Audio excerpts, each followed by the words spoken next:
What does it take to get beyond the damage of words? I'm Katrina Collier.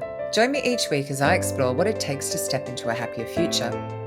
My guests are sharing their stories of when they realised that they needed help and what it took to take that first step, so that you leave inspired and maybe even start on your own path to self-love, care, compassion, and of course, happiness. So without further ado, let's hear their stories.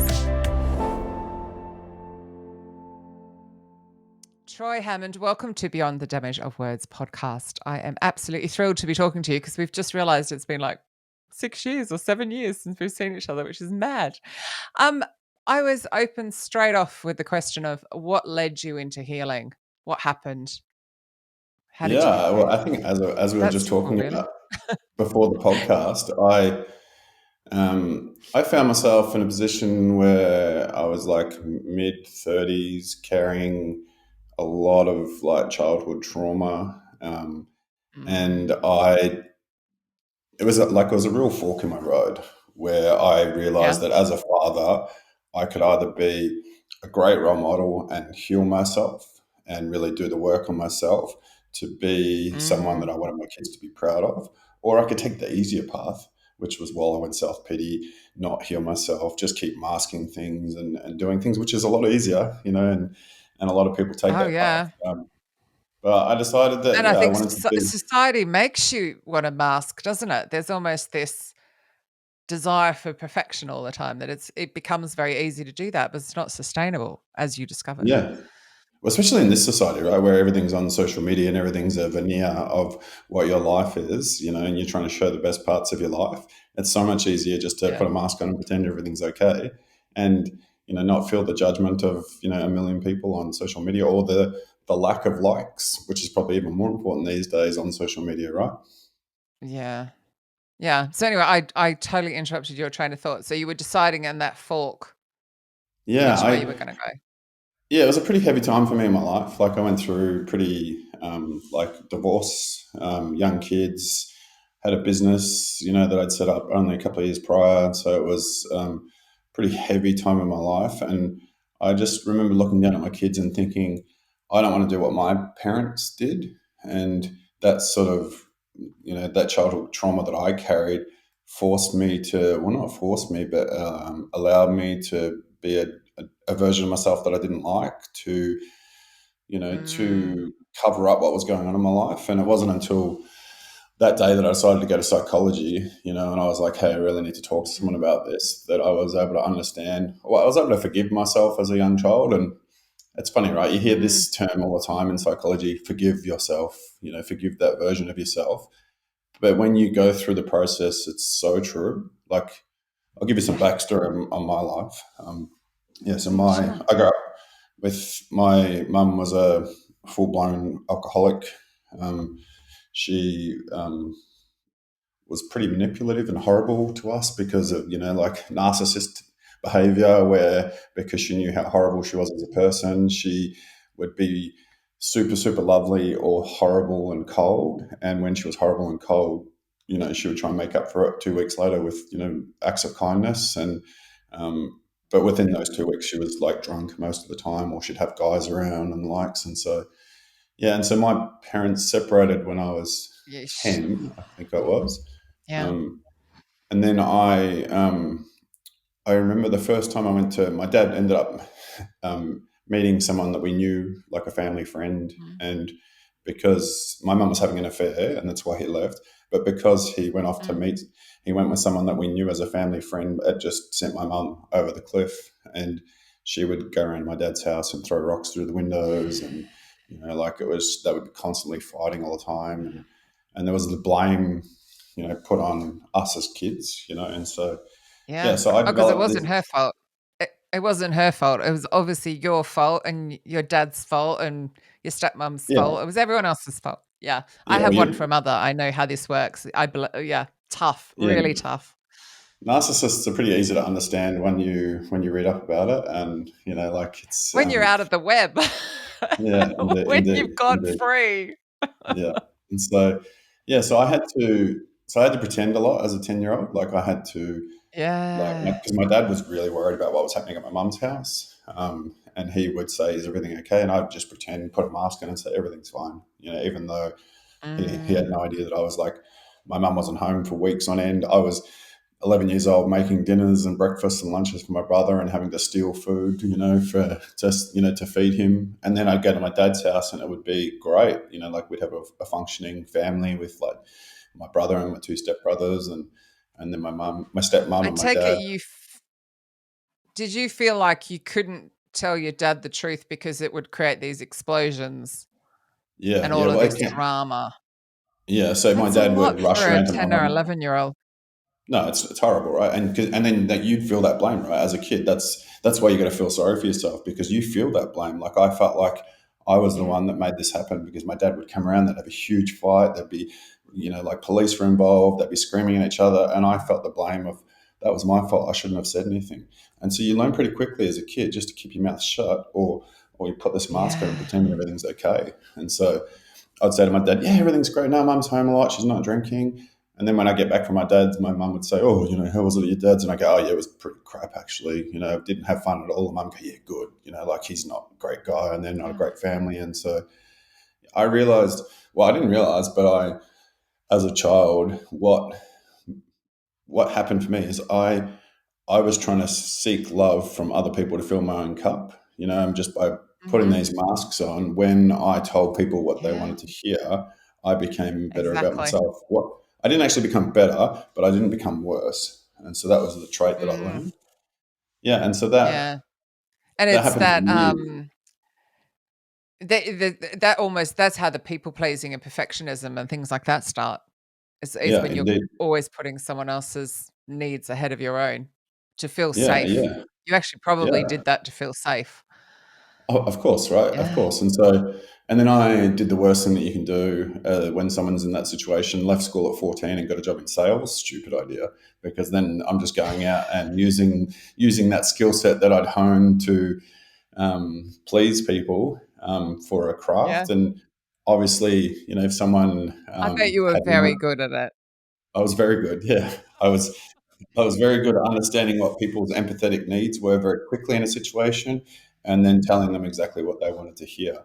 And so then I started making a lot of money from using this craft that I developed, and so that Mm, probably just empowered me as a 16-year-old to think, well, this is who I am now. And so then it became my mm, mantra that I'm gonna woo myself out of this situation by becoming rich and successful. And I don't ever want to have to feel that pain that I went through, mm, starving and stealing food and doing all these things again. So my mantra was, I can do whatever I want. I can grow myself out of yeah. this. And then There's so that's what such I a did. shame that comes with the stealing for food. Yeah. I've written about, like, doing a lot of work on money and the energy around money, and some of my earliest memories are stealing my father's small change so I could get food on the way home from school, and just Yeah. just so many emotions around that, like, kinda anger that he didn't give me the money in the first place, and then shame that I stole and all this kind of stuff, and we weren't as destitute a situation as you're talking about either, so I No. can only imagine what you were feeling. And it Just still surprises me now. crazy. Like I've got a I shouldn't say this on a podcast, but I've got a drawer with some cash in it that I always keep there just if I ever need some cash. Mm. And my daughter last night, she was like, "Oh, Dad, can I That's go in the okay, shop and we get know it?" you live in Auckland. Yeah, yeah, yeah. Auckland, yeah. And so, yeah. So my daughter said, "Dad, can I have some cash to go down to the dairy and get something?" Dairy is what, a Yeah. corner store for you or a milk bar for Yeah, yeah. Australia. Milk bar for And an Australian. Yep. yeah, yeah. I was like, "Hey, go down and go and grab some cash." And then I found myself like Mm. walking in to check how much she'd taken. But for her, she has no concept of like worrying about taking this money or thinking that there's a lot of money there or a lot. And she's just like took $20. She came back and gave me the change. Where if that was me as a kid, I Yeah. would have been like, "Oh my god, I'm going to feed myself here for 3 months. I'm going to steal as much as I Yeah. can to do things." And so it's so lovely to know that that's money isn't You her haven't done that. motivator, but it was my Mm. motivator. And so sadly, it carried me Mm. through a lot of my life. Like I Mm. let the the aspiration of being rich and successful carry me through a lot Mm. of grind. So it took me out of a shitty Mm. situation in my family because I moved out of home when I was 16. No, 14, Yeah. sorry. I moved out of home when I was 14 and a half. As soon as I could leave school, I was like, see you later, I'm out. And went Yeah. into, um, I did a shitty job first, painting apprenticeship. Don't recommend that unless you're an Of alcoholic or a course. drunk. Yeah. And then found sales. And then that led me out of that. Um, to be honest, it brings you money, brings you short term happiness. Like it took Hmm. me away from the So pain that I true. was feeling. It makes So you feel like you mentioned, you can do anything. yeah. So I'm thinking of your journey. So from there, and obviously, I know you've got married and then have since you've got divorced. But you mentioned psychology. So what was the step that led you to that point? So Well, it was you've obviously because realized you're building and yeah, building and so building in a direction that actually wasn't healthy for you. yeah, so I that led me to creating a company. Like it led me from Yeah. to sales, lots of money, and then led me to creating a company. And then that company was very Mm. successful. And so my modus operandus as a father and as a husband was to Mm. put food on the table and to have a beautiful house and a successful life and take Yeah. my family on holidays. And so Hmm. that's the way I thought that I had to give. And so my love Yeah. language is gift giving or showering people with Yeah. things. And so it turns out that Mm. wasn't my ex-wife's love language. I was working Yeah. away a lot. I was grinding. I was Yeah. always out entertaining clients and doing things. And hers was quality time, I probably guess. And so Ah, that okay. led, yeah, that led us By to, the way, this is the 5 love languages. If anyone listening hasn't heard of the 5 love languages, I actually think it's one of the easiest tools to have in the toolbox. There's yeah, just well, once you know what somebody's love language is or their main one is, it's super, super yeah, easy. yeah. Well, through psychology now and Having through, been hugged by me quite several times, you can guess mine's touch, right? I'll let you know. yeah, indeed, indeed. Yeah. I And can't so, talk to someone. Incoming so for hug. Oh, sorry, yours is gifts. Is it too bad? Yeah. So yeah. obviously, so you now realize that you weren't giving her what she needed. Yeah, I wasn't giving her what she needed. We Mm. got divorced. Her choice. She found someone else, and then that fucked with me. Really messed with my head because I was like Yeah. this successful guy, and I was a good father. Like a good father. I Mm. wasn't a great father. I was a good father. I wasn't there for my kids a lot, and so I was. I found myself looking in the mirror like about a week after getting divorced or separating and looking back at a Mm. guy that was 135 kilos at the time. I'm Yeah. currently sitting around 100, I think I am. And so, like, very overweight, um, Yeah. successful You're with, I tall, had aren't you? money. Yeah, tall, 6'3", big. And Yeah, I'm just thinking you've got to put that in perspective of those kilos to that you are tall. I remember yeah, hugging yeah. up, But if you which I look don't do actually, with that many people at 5'9". yeah, if I look back, the last time you and I would have caught up, like I would have been a different guy, Yeah. like a much bigger guy. And so, Yeah. yeah, I looked back at the mirror and I thought to myself, who the fuck is this guy? Like who is this Mhm. person?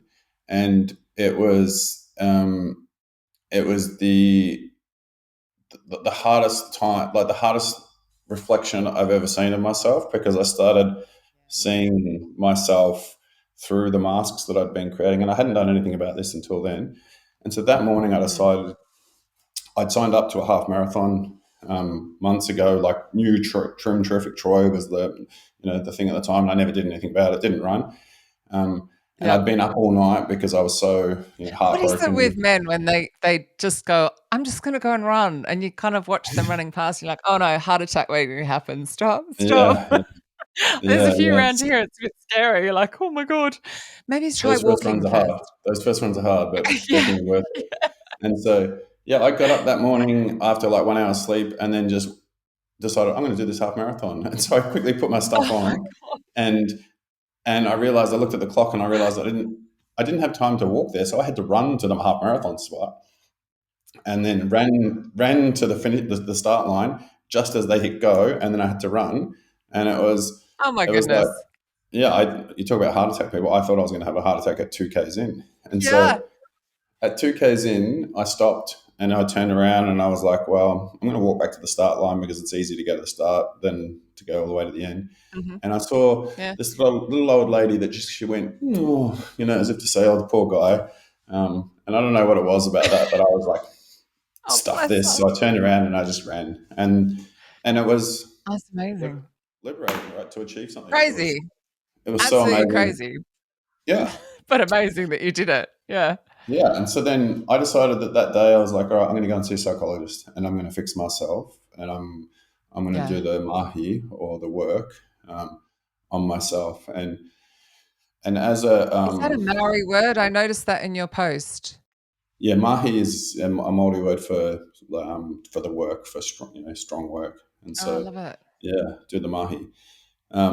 And so then, yeah, so I went and saw a psychologist. And for someone that has spent, for anyone that's listening that's had childhood trauma, you get to about 32, 35, where you carry that, where Mhm, you have to do something about it. mhm. And I remember the first 3 or 4 sessions of my psychologist, him going, "Oh, this Troy guy's a nice guy," and I'm thinking he must think I'm a nice guy, and there's not that much wrong with him. He seems to have it together, and that's just because I was lying. I wasn't letting him in. I wasn't telling the truth, and it wasn't You'd until started putting those barriers up as a kid. You weren't about to let anybody in quickly. yeah, It yeah, I was, was even going to tell. I was going they're to. gonna I think earn their right to get through those barriers. Yeah, I was probably trying to make him feel better, my psychologist. Like at Yeah, the end of the session, I would have been like, "Oh, he must feel better now. Oh, he's going to have a great day." yeah, Me, terrible day, but yeah. And it wasn't until yeah. I, There's that people pleasing, isn't it? That's that. Yeah. yeah, Make it everyone wasn't until happy, and it's he peaceful. said something to me, and I can't remember exactly what it was, but he said, "And what I want you to do this time, Troy, is be honest." And I said, "What?" And he goes, "Well, you've spent your first 3 sessions telling me your version of your life. How about we hear about your life now?" And I was like, "Oh shit," and there was something about that just went, "Okay, well, I'm just going to be honest now." And then at the end of that session, I'd felt better, and it was the first time that I'd felt better in a long time. And so You then, were sane, weren't you? yeah, yeah, You were exactly. sane. Baby And Troy so was then sane. Like, yeah, so I that's amazing. decided from then on, like I was going to try Mm, and heal myself. And as you'll know, right, yeah, it's a marathon. It's not a half marathon or a sprint. It's a full on yeah, it's marathon to heal layers. yourself. Yeah, I mean, it's getting through those layers and layers and layers, and or it's complex as well.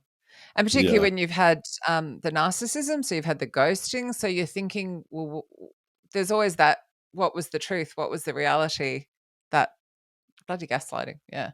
yeah, yeah. So Well, that's amazing. the So obviously, oh, sorry. yeah, I was going to say the hardest thing for me was that I still carried pretty bad anxiety because of that. Like even as I was sort of healing Mhm, myself, and then that manifested into, like, for years before I was divorced, and a couple of years after, as I was mm, trying to fix myself, to like full on panic attacks, trying to mm, and I wasn't sure. I wasn't ever sure of why I was getting anxiety or panic attacks, because as I was healing yeah, myself, I felt like I was a lot better, and I didn't feel like I was carrying yeah, the yeah. stress. And so I wasn't Feel sure. So I read lighter, a don't you, as it's yeah. going? It's like you just keep start getting lighter and lighter, yeah. Yeah, and But but yet then but then panic attacks. occasionally I'd be at work and I would just feel like I was dying. I couldn't catch my breath, and then I'd have to go and sit in the boardroom and take my shoes and socks off for some reason. That was what I did, and feel the carpet on my feet and Mm, try and feel, in yeah. touch with the world, and then that would calm me down. Or I would call someone. I used to be able to call my ex-wife. It's not Mm. so great to call your ex-wife when she's your ex-wife, and so then I realized I had to figure I out don't other ways. know. I call my ex-husband all the time, so Yeah. I think it's lovely that you've kept your friendship. Like, it is Oh, good yeah, that you can it's great actually now. call her. It's great now. Yeah, But yeah, but at that point it's interesting you say about taking your shoes off. On a spiritual, you were grounding, like, you were yeah, bringing yourself down into the earth. That's what you were doing by taking your shoes off, which I love. Like, we yeah. don't Well, touch and the earth enough. people that don't get anxiety or panic attacks can't understand what it is. And I would say, like, the way I describe it to people is, it's like, imagine fight or flight, and you Yeah. imagine times that, like, that fear of someone's chasing me or someone's doing it, times that by a Mm, thousand.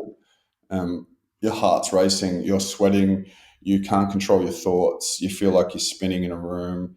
mhm.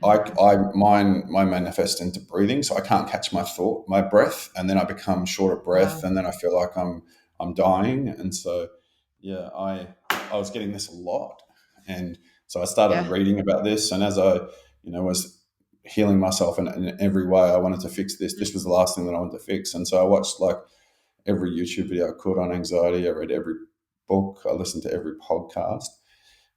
mm, And then I read about psychedelic treatment yeah. for depression and anxiety, and I watched a Mm, documentary. I read a book, and then I thought, well, I'm going to try this. And so I mm-hmm, I went, and I don't recommend it. I'm not a doctor, and so don't do as I say. Do research. But I did a really high dose LSD mm, experience to learn about my um, anxiety, and mm-hmm. yeah, it was a bad trip for what it's worth. It was Yeah. a pretty So horrible you did that existence. on your own, I did it on not. my own in my house by myself.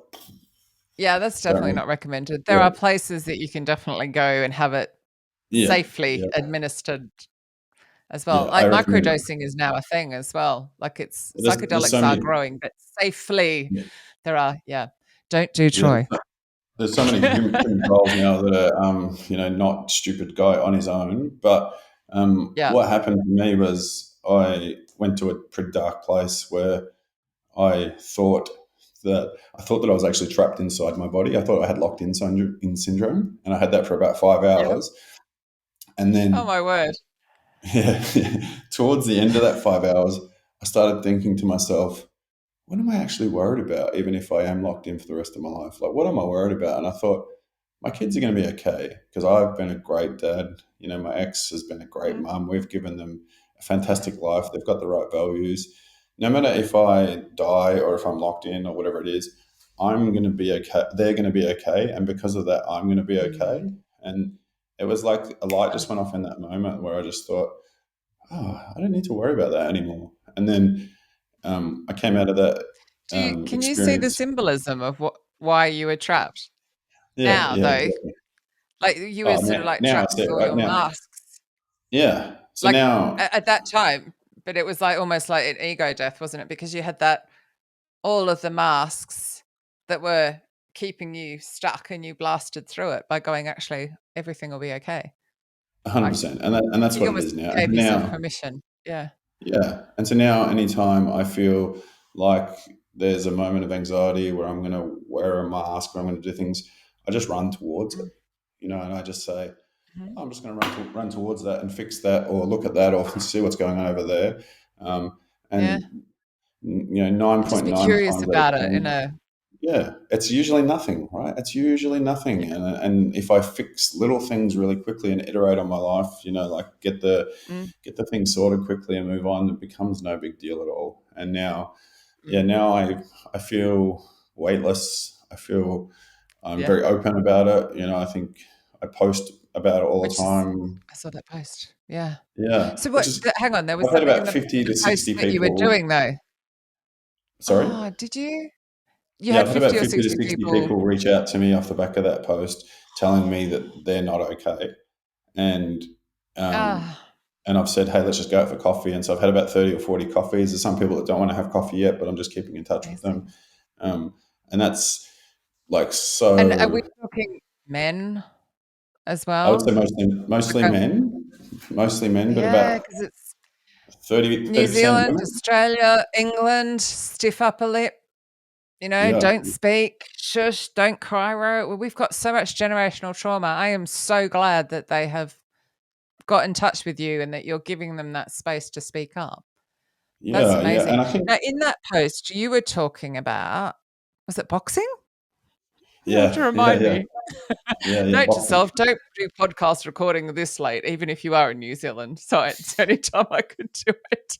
Yeah. Now Make my brain there's work. an amazing charity over here, charity fight night here called IT Heavy Mm, Hitters, and it came about a yeah. friend of mine, Mike Dawes, runs it. His friend unfortunately committed suicide, and so Hmm. he realized that there's a lot of people in IT jobs or in jobs where they're not communicating that well with people Hmm. who are suffering from depression and unfortunately committing suicide. And so there were 606 suicide deaths in New Zealand last year, which may not sound a lot, but when you think about the size of the There's only population, 4 million of you, aren't there?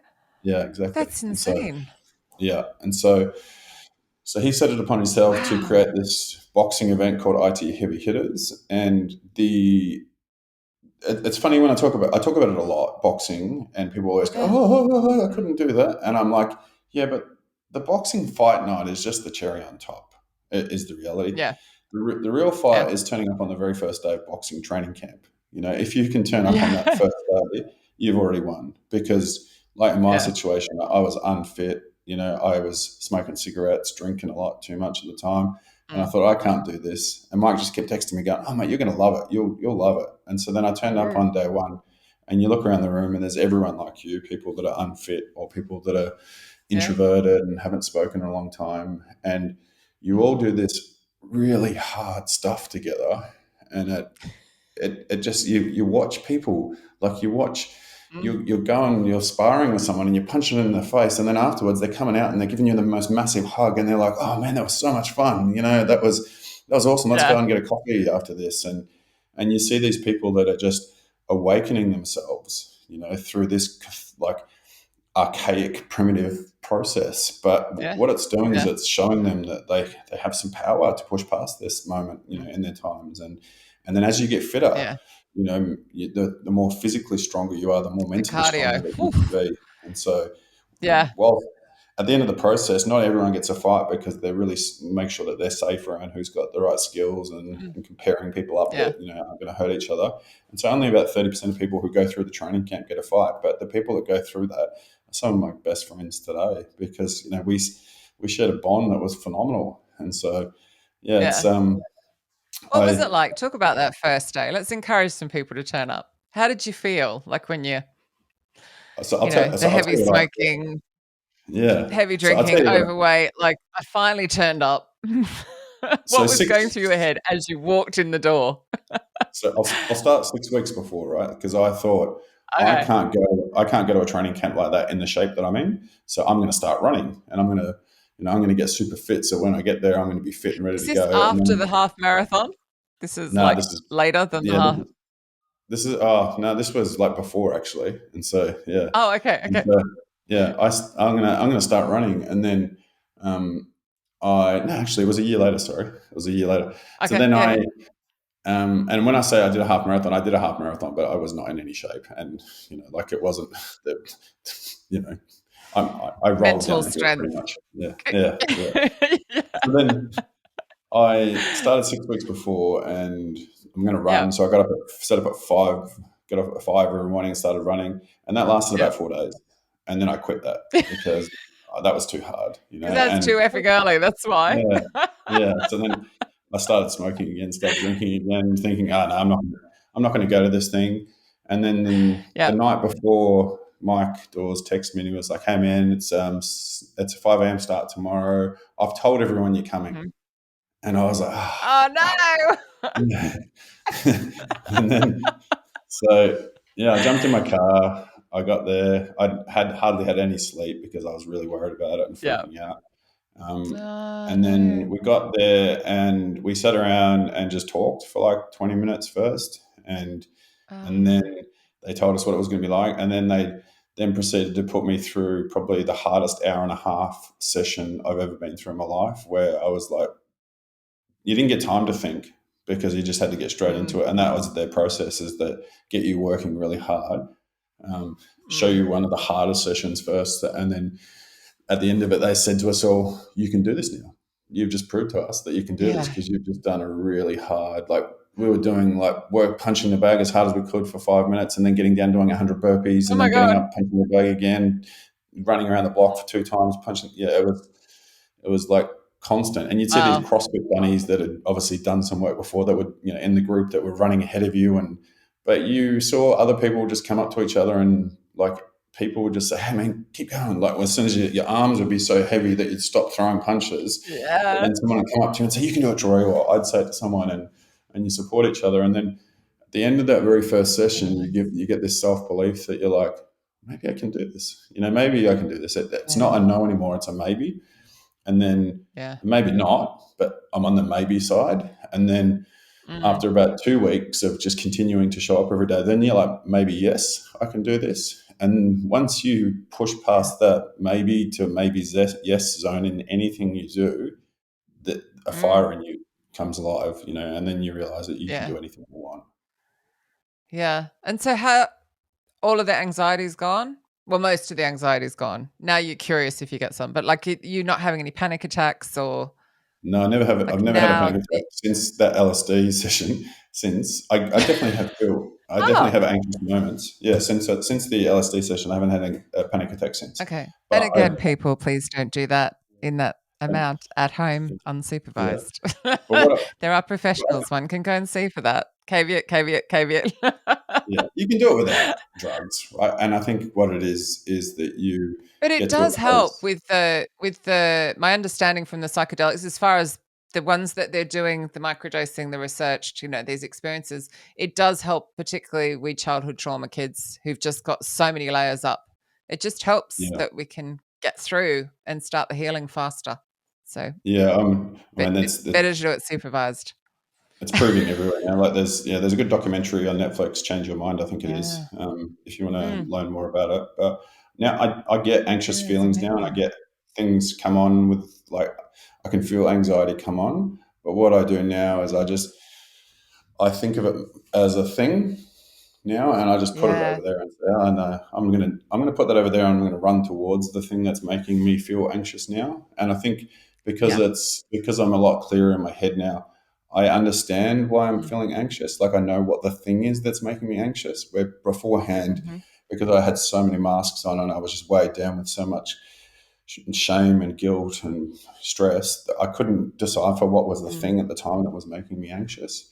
But now because I can, I Yeah. run straight towards that, and a lot of the time that's um, if you fuck up in something, like if you make a mistake, I go, Mm. oh, Katrina, I'm so sorry, I screwed this up.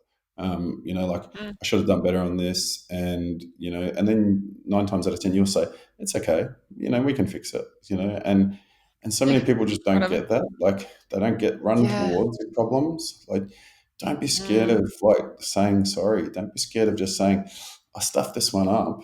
And because what it does is Yeah, it just and now I'm gonna learn and not do it yeah, again. yeah. And Yeah. and But I a think lot of it's people again, like it's hard as well if you've grown up in a house like I did where, I was pretty well scared to breathe. There was always a repercussion. It takes a really long time to get to that point where you kinda go, "Okay, I made a mistake, whatever, moving on." yeah, And it yeah. is liberating, isn't it, when you get there and you're just like, "Okay."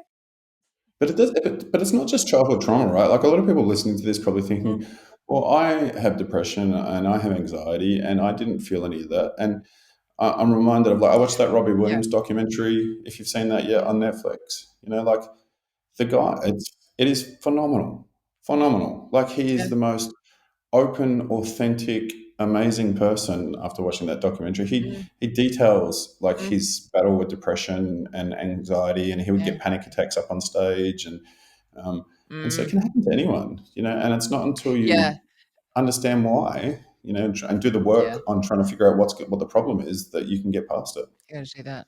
Actually, that's very true. I shouldn't say it's just childhood trauma. I mean, it can be things like abandonment as well, but it can also be in the gene pool. Like it can be in your DNA. It didn't start with you. The book by Mark Wallen is fascinating read for that. How it can come down, like even from your grandparents to Yeah. people, Well, and they're totally impacted on what their grandparents experienced. It's mind my blowing. daughter gets anxiety and Yeah. panic attacks, and so I have to teach her how to deal with those. And she hasn't. She's Mm, 14, turning 15. She hasn't had a hard yeah. life. She's had a great life, but she just No, unfortunately it's genetics part of then. her DNA, and so I have to Yeah. like teach her how to deal with those. And it's challenging Mm, because so my ex-wife, when we mm, first separated, her panic attacks are probably because of our separation, if anything. She couldn't yeah. understand her panic attacks, and just she would say to her, like get over it, type thing, like you're just Yeah. being a kid, and I was like, oh, actually, she's having full on anxiety attacks. These are hard, and And so would that be like your top piece of advice for somebody? Like if you just understand this is a process, like that sounds wrong. It's a thing that they're going to get through, like with the panic attack for someone who's not experienced someone having them.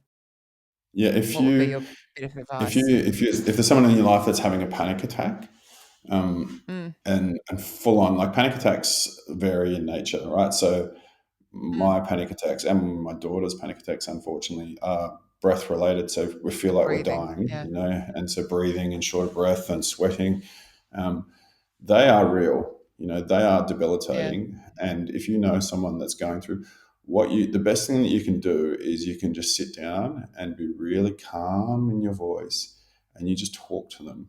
And you don't talk about the Yep. anxiety. You don't talk about that thing. You talk about anything Mm. else. And so with my daughter, like every 14-year-old girl at the moment, it's Taylor Swift.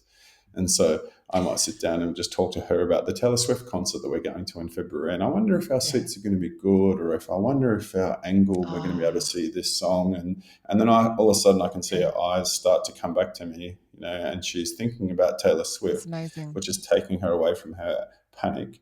And it gets to the point where she starts calming down, and then we just keep talking about Taylor Swift for the next 5 to 10 minutes until she's completely forgotten That's that she's had a amazing. panic attack.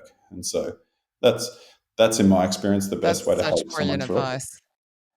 Yeah, Yeah. because But that's brilliant it's advice. I've never seen someone have one. I wouldn't know what to do. So actually, thank you for that, because then I will know what to do. So yeah. really I've appreciate called that. the ambulance Um, for myself 3 or 4 times, and like it's thinking that I was going to die. Yeah, well, I'm glad you didn't, because you're still one of my yeah. top people I know. If people would like to get in contact with you to hear more, particularly perhaps if they're in New Zealand, and we're not talking about the cash drawer, obviously, because you're in Auckland. Um, I'm gonna clean that cash but if drawer out people want to now. get in touch, yeah, it's got a lock on it. Um, what's the easiest? What's your preference for people to get in touch? Do you want it Yeah, through work or through LinkedIn, or what would you prefer? yeah, Or they LinkedIn not get or in touch? You can tell people not to get in LinkedIn touch. or Instagram. Yeah, jump on and send me a message on LinkedIn or Instagram. I don't really post much. I used to be Awesome. across everything, and then I'm very protective of my energy and my time now. And so, um, Yeah. if you do message me on LinkedIn, you'll get an out of office reply straight away that says, "Hey, I don't really check Yeah. this that much." And if you message me on Yeah. That Instagram, made me laugh. yeah, I may not look at it straight away, but I have moments a week now where I sort of check in and have a look at those messages. And so, or if you see me in the street, just come up and say hello.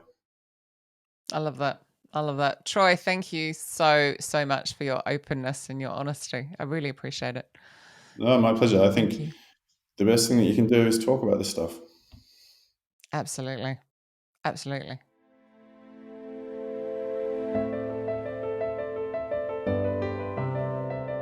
Thank you for tuning in to Beyond the Damage of Words.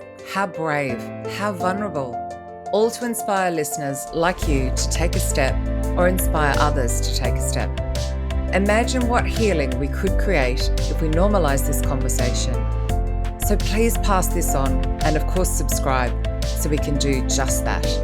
Until next time, thank you.